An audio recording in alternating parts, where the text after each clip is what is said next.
মাননীয় সদস্য জনাব শামীম ওসমান, আপনি একটি সম্পূরক প্রশ্ন করুন।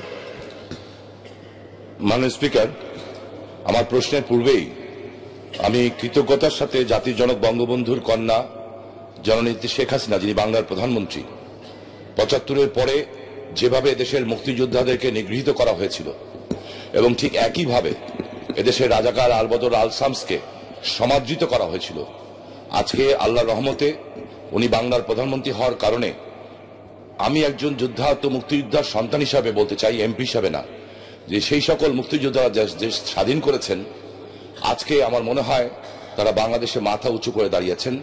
এই জন্য আমি একজন যোদ্ধা তো মুক্তিযোদ্ধার সন্তান হিসাবে জাতির জনকের কন্যাকে কৃতজ্ঞতা প্রকাশ করছি এবং ধন্যবাদ জানাচ্ছি। সাথে সাথে আমাদের অত্যন্ত সুযোগ্য মন্ত্রীর কাছে আমি জিজ্ঞাসা করতে চাই, মুক্তিযোদ্ধাদের তালিকা তো হচ্ছে, ক্রমান্বয়ে পরিবর্তন হচ্ছে, সঠিক তালিকা আপনারা চেষ্টা করছেন প্রণয়ন করার জন্য। ঠিক একইভাবে যারা ৭১ সনে আমাদের মা বোনের সম্ভ্রম নিয়েছিল, রাজাকার আলবদর আল শামস যারা দেশের মানুষকে লুণ্ঠন করেছিল, মা বোনের ইজ্জত নিয়েছিল, ৩০ লাখ শহীদের রক্ত নিতে সহযোগিতা করেছিল, তাদের নাম সরকারিভাবে তালিকা প্রকাশ করার কোনো পরিকল্পনা আপনার আছে কিনা? ধন্যবাদ মাননীয় স্পিকার। ধন্যবাদ মাননীয় সদস্য। মাননীয় মন্ত্রী। মাননীয় স্পিকার, আপনাকে ধন্যবাদ। মাননীয় স্পিকার,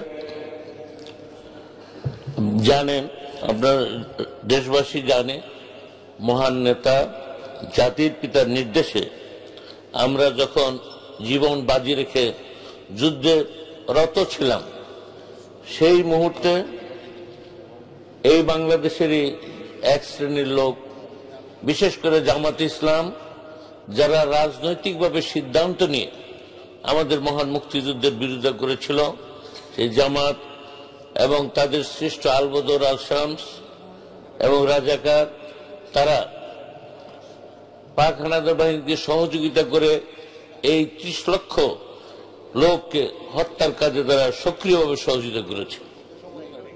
এবং আলবদর বাহিনী বিশেষ করে খুব জ্ঞাতসারে আর কি সুচিন্তিত ভাবে তারা এদেশের বুদ্ধিজীবীদের হত্যা করে বাংলাদেশকে মেধাশূন্য করার জন্য তারা পরিকল্পনা নিয়েছিল। এদের একটা তালিকা স্বরাষ্ট্র মন্ত্রণালয়ে ছিল ইতিপূর্বে, কারণ তাদের যে রাষ্ট্রীয় তহবিল থেকে বেতন দেওয়া হতো, সেই জন্য স্বরাষ্ট্র মন্ত্রণালয়ে তালিকা ছিল।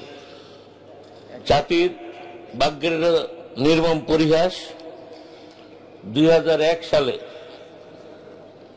জামাত এবং বিএনপি যৌথভাবে যখন এই ৪ দলীয় জোট রাষ্ট্রীয় ক্ষমতায় আসে, তখন স্বরাষ্ট্র মন্ত্রণালয়ের যে রক্ষিত সে তালিকাগুলো, সেগুলো তারা সরিয়ে ফেলেছে।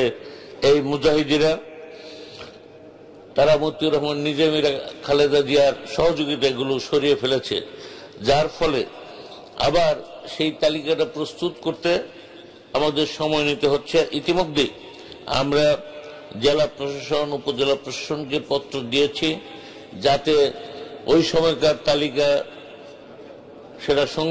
সেগুলো যেখানে সংরক্ষিত আছে সেগুলো সংরক্ষণ করার এবং আমাদের কাছে পৌঁছে দেওয়ার। মাননীয় স্পিকার, এই ৪৮ বছরে দেশের পট পরিবর্তন হয়েছে, অনেক রাজনৈতিক দৃশ্যপটেরও অনেক পরিবর্তন হয়েছে। তাই অন্যায়ভাবে কাউকে যেন দোষারোপ করা না হয়,